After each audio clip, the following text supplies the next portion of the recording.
और राजकुमारियों के जूते फटने के रहस्य का पता लगाना था।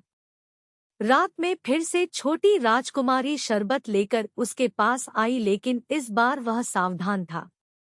उसने शरबत का गिलास ले तो लिया, लेकिन पिया नहीं। राजकुमारी के जाने के बाद उसने शरबत खिड़की से बाहर फेंक दिया। शरबत न पीने के कारण इस बार उसे नींद नहीं आई। देर रात वह बूढ़ी औरत की दी दुई जादुई पहनकर 12 राजकुमारियों के कमरे में चला गया। जादुई टोपी के कारण वह अदृश्य था। कोई उसे देख नहीं पा रहा था, लेकिन वह सब कुछ देख रहा था। उसने देखा कि सभी राजकुमारियां सुंदर वस्त्र और नए जूते पहनकर सज-धज कर तैयार है। युवक ये देख हैरान था। उसे समझ नहीं आ रहा था कि रात के इस पहर राजकुमारियां इतनी तैयार क्यों हैं। तभी सबसे बड़ी राजकुमारी सबसे छोटी राजकुमारी से बोली, जाओ जाकर पता तो करो कि वह युवक सोया है या नहीं। छोटी राजकुमारी युवक के कक्ष की ओर की दीवार पर कान लगाकर खड़ी हो गई और उसके खर्राटे सुनने की कोशिश करने लगी। युवक समझ गया कि उसे खर्राटे की आवाज निकालनी होगी ताकि राजकुमारियां उसकी ओर से निश्चिंत हो जाए। वह अदृश्य अवस्था में दीवार के पास जाकर खर्राटे की आवाज निकालने लगा, जिससे छोटी राजकुमारी को लगा कि वह सो गया है। उसने सारी राजकुमारियों को ये खबर दे दी। फिर सबसे बड़ी राजकुमारी ने 12 बिस्तरों में से एक बिस्तर खिसकाया और 3 बार ताली बजाई। ताली बजाते ही वहां की जमीन एक ओर खिसक गई। वह एक गुप्त मार्ग था, जहां नीचे की ओर सीढ़ियां बनी हुई थी। सभी राजकुमारियां एक-एक कर उस गुप्त मार्ग में बनी सीढ़ियों से नीचे उतरने लगी। युवक भी उनके पीछे हो लिया। सीढ़ियां खत्म होने पर एक घना जंगल पड़ा। उस जंगल में लगे पेड़ों की डालियां सुनहरी थी। युवक ने एक सुनहरी डाली तोड़कर अपने पास रख ली। जंगल पार कर राजकुमारियां एक झील के किनारे पहुंची, जहां 12 नावों में 12 राजकुमार उनका इंतजार कर रहे थे। सभी राजकुमारियां एक-एक नाव में बैठ गई। युवक सबसे छोटी राजकुमारी की नाव में बैठा। नाव में बैठकर राजकुमारियां नदी पार करने लगी। छोटी राजकुमारी को अपनी नाव कुछ भारी प्रतीत हो रही थी। होती भी क्यों ना, युवक उसमें बैठा हुआ था। उसने पास ही एक दूसरी नाव में बैठी अपनी बड़ी बहन को ये बताया, तो वह हंसने लगी और बोली, लगता है आज वह नींद में है। फिर छोटी राजकुमारी कुछ न बोली। कुछ ही देर में नाव नदी पार पहुंच गई। सभी राजकुमारियां राजकुमारों के साथ नाव से उतरी और आगे बढ़ने लगी।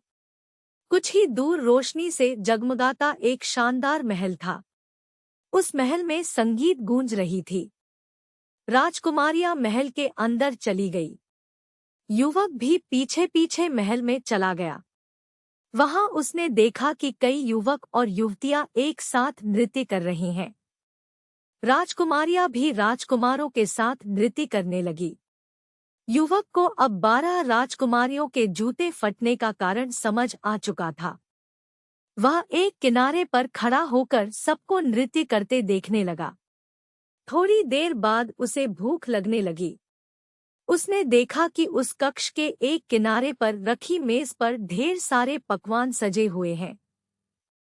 उसने एक मिठाई उठाई और अपने मुंह में डाल ली। उसी समय सबसे छोटी राजकुमारी की नजर उस ओर चली गई और उसने मिठाई को हवा में उड़ते और गायब होते देख लिया। यह देख वह डर गई। वह सबसे बड़ी राजकुमारी के पास गई और यह बात बताई, तो वह बोली, लगता है तुम आज खुली आंखों से सपने देख रही हो। छोटी राजकुमारी क्या कहती? वह चुप हो गई। इधर युवक ने वहां रखे बर्तनों में से एक सुनहरा प्याला उठाया और अपने पास रख लिया। राजकुमारियां रात भर नृत्य करती रही।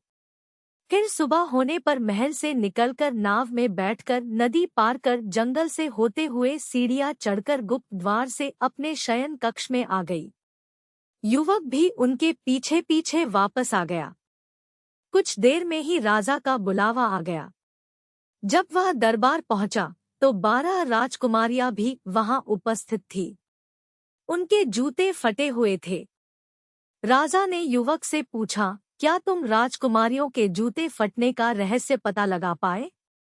यदि नहीं, तो अपनी अंतिम सांसें ले लो।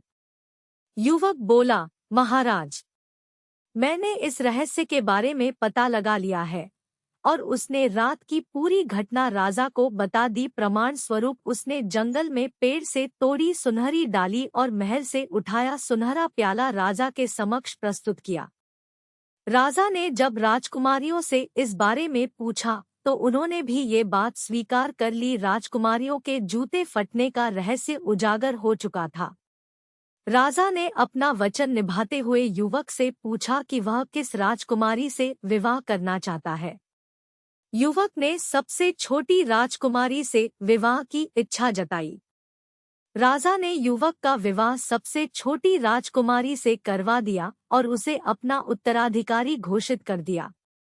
इस तरह अपनी नेकदिली और निडरता से एक साधारण युवक उस राज्य का उत्तराधिकारी बन गया।